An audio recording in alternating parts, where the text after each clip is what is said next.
చేసుకోండి మీ పని.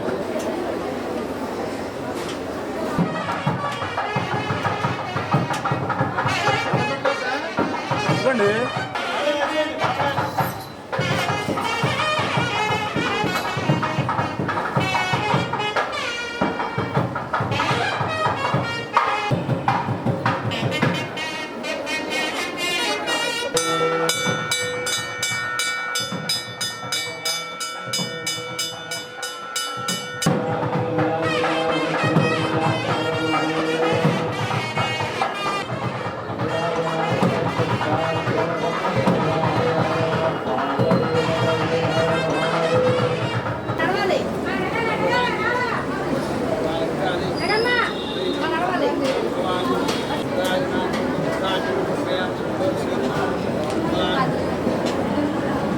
మూర్తి గారు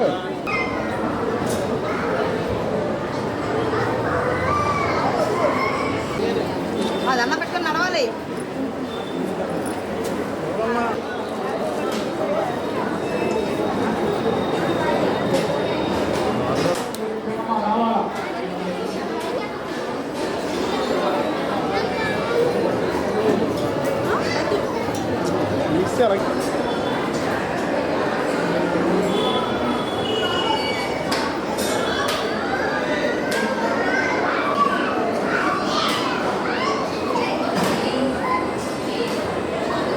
పరమ పవిత్రమైనటువంటి శ్రావణ మాసం, ప్రస్తుతం శ్రావణ మాసంలో ఉన్న మనమందరూ కూడా అమ్మవారి యొక్క అనుగ్రహం చేత ఈ రోజున వరలక్ష్మీ వ్రతం మనందరూ కూడా చేసుకుంటున్నాం.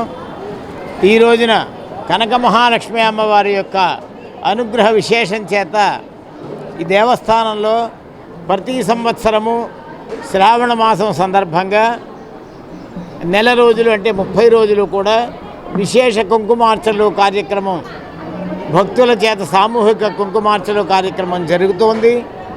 అలాగే ఈ సంవత్సరం కూడా ఆ కార్యక్రమాలు అవుతున్నాయి. ఈ రోజున అమ్మవారికి విశేషార్చనలన్నీ జరిగాయి.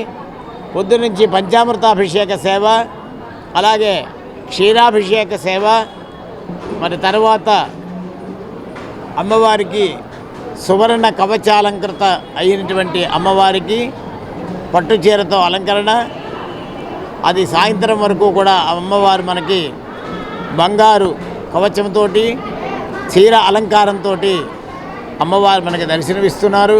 ఆవిడ మన అందరినీ అనుగ్రహించాలని కోరుతున్నాము, ప్రార్థన చేస్తున్నాము. అలాగే ఈ విశేష కుంకుమార్చనల విశేషంలో ఈ రోజున శ్రావణ శుక్రవారము, వరలక్ష్మీ శుక్రవారం సందర్భంగా ఉదయం 2 పర్యాయములు విశేషార్చనలు, సహస్రనామార్చన, అష్టోత్తర శతనామార్చన కార్యక్రమం జరిగింది. అలాగే శ్రీ సూక్త హోమం, మహాలక్ష్మి హోమం, మూలమంత్రములతోటి అమ్మవారికి ప్రీతికరమైనటువంటి మహామూలమంత్రములతోటి హోమములు, పూర్ణాహుతి కార్యక్రమాలు కూడా జరిగాయి. అందరూ కూడా భక్తులు ప్రాసార మధ్యమంలో వీక్షిస్తూ ఉంటారు, వస్తూ ఉంటారు. అందరూ కూడా ఈ విశేషార్చనలో పాల్గొని ఈ శ్రావణ మాసం నెల్లాళ్ళు ఇంకా దగ్గర వస్తుంది కనుక అందరూ పాల్గొని ఆ కుంకుమార్చనలు చేసుకుని అమ్మవారి యొక్క అనుగ్రహం పొందాలని ప్రార్థన కోరుచున్నాం. Hi viewers, Vizag vision channel ని సబ్స్క్రైబ్ చేసుకోండి. మా ఛానల్ అందిస్తున్న జాతీయ, అంతర్జాతీయ స్థాయి వార్తా విశేషాలు, నోటిఫికేషన్స్ కోసం ఇక్కడ కనిపిస్తున్న బెల్ ఐకాన్ ని క్లిక్ చేయండి.